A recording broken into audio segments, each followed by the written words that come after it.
मैं एक साधारण परिवार से आता हूँ, एक ऑटो ड्राइवर के मेरे पिताजी हैं। मैंने बहुत मेहनत से ये मुकाम हासिल किया है। लोगों के अंदर विश्वास वो पैदा करने के लिए काम निकल गया तो भूल जाओ, तो वो चीज़ देखी और मुझे थोड़ा सा तकलीफ हुआ कि मैं बोला यार ये आदमी अगर ऐसा है तो मुझे शर्म आती है कि मैंने ऐसे इंसान के लिए अपना 1.5 महीना, वो भी कोरोना जैसी बीमारी में, अपने बच्चों को जान रिस्क पे डाल के, मैं अगर आ जाता इलाहाबाद करीबन 7-8 बार आई, वहाँ पे तारीखों में गया, दिल्ली सुप्रीम कोर्ट गया। अगर हेलो दोस्त, मैं हूं आपका दोस्त शाहिद शफीक। आप देख रहे हैं जनता की आवाज आप तक। इस वक्त मैं मौजूद हूं समस्तीपुर में होटल संध्या में, और हमारे बीच हिंदुस्तान के नाम के मोहताज नहीं है, आप लोग बिल्कुल जानते हैं, विनय दुबे का नाम आपने सुना होगा। वो आज समस्तीपुर की धरती पे पधारे हैं और शाहीन अख्तरुल इस्लाम शाहीन भाई जो है यहाँ पे अभी प्रेजेंटली जो विधायक थे और आने वाले इलेक्शन में फिर से वो विधायक के पद पे यहाँ इलेक्शन लड़ने वाले, उनके समर्थन में ये यहाँ पे आए हैं। तो आइए इनसे जानना चाहेंगे वो समस्तीपुर के धरती पे शाहीन भाई को ही समर्थन देने क्यों आए हैं यहाँ पे। देखिए, समर्थन की बात नहीं है। मैं आपको बताना चाहूँगा, जब मजदूरों का आंदोलन मुंबई में हुआ था तो मैं जेल गया। उसके बाद जब मैं वापस आया तो बिहार से, उत्तर प्रदेश से बहुत सारे लोगों ने संपर्क किया कि हमारे लोग मुंबई के इस इलाके में फंसे हुए हैं। तो उनको मदद करने में जो सबसे ज़्यादा बार मुझे इंक्वायरी आती थी वो समस्तीपुर से आती थी, और वहाँ जो लिस्ट मुझे भेजी या नाम भेजे जाते थे उसमें हर जिले के लोग होते थे। आरा के भी होते थे, छपरा के होते थे, पटना के लोग होते थे।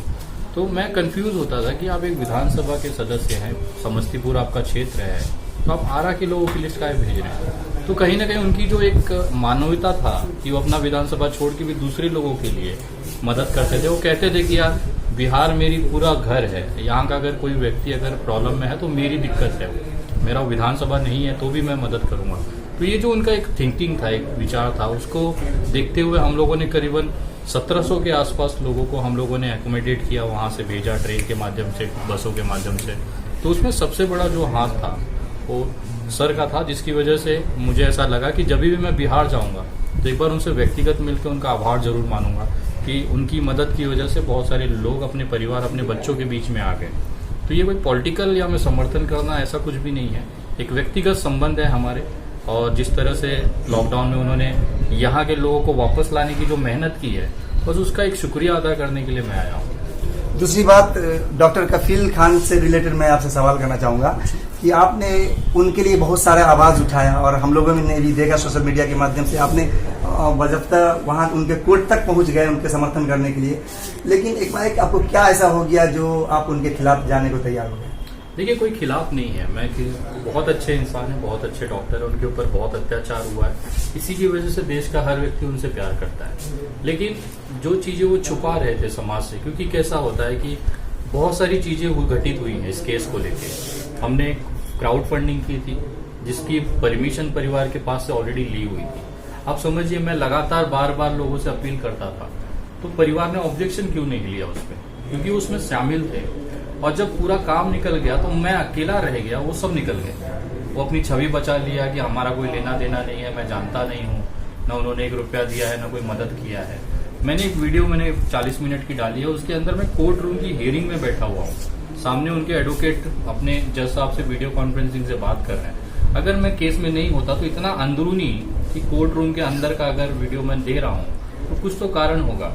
उनके भाई लगातार कॉल डिटेल्स में, मतलब कॉलिंग पे हमारे साथ जुड़े हुए रहते थे। पैसे, कितने ही पैसे हमने भेजे हैं उनको, सारा अकाउंट है, उसकी पूरी स्टेटमेंट है। मैं बस इतना चाहता था कि वो चीजें क्यों छुपा रहे हैं। कैसा होता है, पैसा एक ऐसी चीज है कि आपको खत्म कर देती है, आपको एक लालची दिखा के। मेरी जो छवि थी, मैं एक साधारण परिवार से आता हूँ, एक ऑटो ड्राइवर के मेरे पिताजी हैं। मैंने बहुत मेहनत से ये मुकाम हासिल किया है, लोगों के अंदर विश्वास वो पैदा करने के लिए बहुत मेहनत की है। और अचानक से एक छोटी चीज के लिए अगर ये टूट जाता है, कहीं ना कहीं मुझे ऐसा लगा कि अब शायद गलत हो रहा है। और ऐसा भी नहीं था कि उनके जेल से आने के 3 दिन बाद ही मैं शुरू हो गया। मैंने बाकायदा उनको 1 महीना समय दिया, बोला सर आराम से आप परिवार के बीच में सेटल हो जाइए। जब मैंने देखा वो मुंबई दिल्ली मतलब घूम जा रहे हैं, लोगों से मिल रहे हैं, अलग अलग सांसदों से मिल रहे हैं, तो मुझे ऐसा लगा कि कहीं ना कहीं अब उन्होंने अपना जो एक रहता है ना, काम निकल गया तो भूल जाओ। तो वो चीज़ देखी और मुझे थोड़ा सा तकलीफ हुआ कि मैं बोला यार ये आदमी अगर ऐसा है तो मुझे शर्म आती है कि मैंने ऐसे इंसान के लिए अपना 1.5 महीना, वो भी कोरोना जैसी बीमारी में, अपने बच्चों को जान रिस्क पे डाल के, मैं अगर आ जाता इलाहाबाद करीबन 7-8 बार आई, वहाँ पे तारीखों में गया, दिल्ली सुप्रीम कोर्ट गया। अगर उस बीच अगर कोरोना हो जाता था तो मेरे बच्चे तो रास्ते पे आ जाते। आपको ऐसा नहीं लगता है कि विनय दुबे तो एक बड़ा दिल का नाम है, इन सारी मुद्दों को उठकर उनको आगे की ओर देखना था? भैया इसी के लिए IPS संजीव भट्ट के लिए भी लड़ रहा हूँ ना। अगर कफिल खान की है ऐसा चीज, उन्होंने एहसान फरामोशी की है, लेकिन मेरे दिल में नहीं है चीजें। मैंने वो चीजें आप लोगों के सामने रखी। मेरा कोई उनका बदनामी करने का या उनको डिफेम करने का कोई मतलब नहीं था। विनय भाई एक चीज और आपके सामने सवाल रखना चाहूंगा, जो आपके फैंस हैं वो कपिल खान के भी फैंस हैं, तो थोड़ा सा आप कपिल खान के वजह से आपके फैंस में नाराजगी है कि आपने ऐसा क्यों कर रहे हो? भैया मैं उन तमाम फैंस को आपके वीडियो के माध्यम से पूछना चाहूंगा, जो नाराजगी मेरे लिए आपके प्रति है वो मैं मान्य करता हूँ। आप मेरे लोग हैं, मुझे प्यार देते हैं, मैं उसका स्वागत करता हूँ। लेकिन क्या यही सवाल आप कपिल खान से पूछ सकते हैं? मैंने तो सारे साक्ष्य रखे हैं ना, मैंने तो उनका प्रूफ दिया है।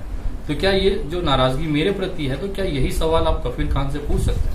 दूसरी बात और एक लास्ट सवाल है हाथरस पे। हाथरस में जो मामला हुई मनीषा के साथ, तो वहां पे जिस तरह से देश के एक जमाने में बड़े पार्टी कहे जाने वाला कांग्रेस पार्टी के अध्यक्ष के साथ वहां पे पुलिस धक्का मुक्की कर देती है और वो गिर जाते हैं, तो एक तरह का इतने बड़े लोग आदमी के साथ अगर पुलिस इस तरह की घटना करती है तो आम आदमी के साथ क्या होगा वहां पे? आम आदमी से पूछिए, वहां की हालत बताएंगे वो। देखिए, अगर आप बलात्कारियों के लिए समर्थन करेंगे आपको तुरंत पुलिस परमिशन मिल जाएगी। आप देखिए कितने ही संख्या में धारा 144 लगने के बाद भी ठाकुर समाज के कितने ही लड़के वहां पे पुलिस प्रशासन के सामने आके आंदोलन करते हैं। लेकिन मेरे टीम के 3 लोग, पंकज श्रीवास्तव, मोहित शर्मा और राज त्रिपाठी, सिर्फ 3 व्यक्ति वहां पे हाथरस उसके परिवार को मिलने के लिए जाने की कोशिश करते, उनको गिरफ्तार कर लिया जाता है। 3 व्यक्ति, और कहा सैकड़ों की भीड़। एक तो मीडिया को वहां पे जाने की परमिशन नहीं दी जा रही थी, अब जाके दिया गया है। और वहां पे दीपक शर्मा करके जो एक आदमी है, वो आम आदमी पार्टी के इस पे कालिक फेंकते हैं, उस पे रसनई फेंकते हैं, तो वहां पे उन लोगों को इस तरह का काम करने को कौन सा वहां पे लोग इजाजत दे रहे हैं? भाजपा दे रही है, और कौन देगा? देखिए, उनके पास दिखाने के लिए, बचने के लिए कुछ नहीं है, तो ऐसे लड़कों को जो आवारा है उनको आगे कर दिया जाता है, भाई तुम बवाल मचाओ, मुद्दा भटकाओ, और कुछ कर नहीं सकते ना। किसान बिल आया, उसके बाद ये अचानक से उड़ जाता है। मजदूर आंदोलन होता है तो अचानक से सुशांत सिंह का, राजपूत का केस, बहुत सारी चीजें डाइवर्ट करते रहेंगे, नहीं करेंगे कुछ नहीं। बट इसका मतलब ये नहीं है कि देश की जनता समझती नहीं है। सारी चीजें देखी जा रही है, सारा चीज याद रखा जाएगा। बहुत बहुत धन्यवाद, शुक्रिया। दोस्तों ये थे विनय दुबे, आज समस्तीपुर संध्या होटल में यहाँ पे आए हुए हैं और इनसे हमारी बात हो रही थी। दोस्तों अगर आपको यह वीडियो अच्छा लगे तो हमारे चैनल को सब्सक्राइब करें और जनता की आवाज आप तक को शेयर करना बिल्कुल न भूलें। सब्सक्राइब करें जनता की आवाज आप तक को और बेल आइकन को दबाएं और पाएं सबसे पहले न्यूज़।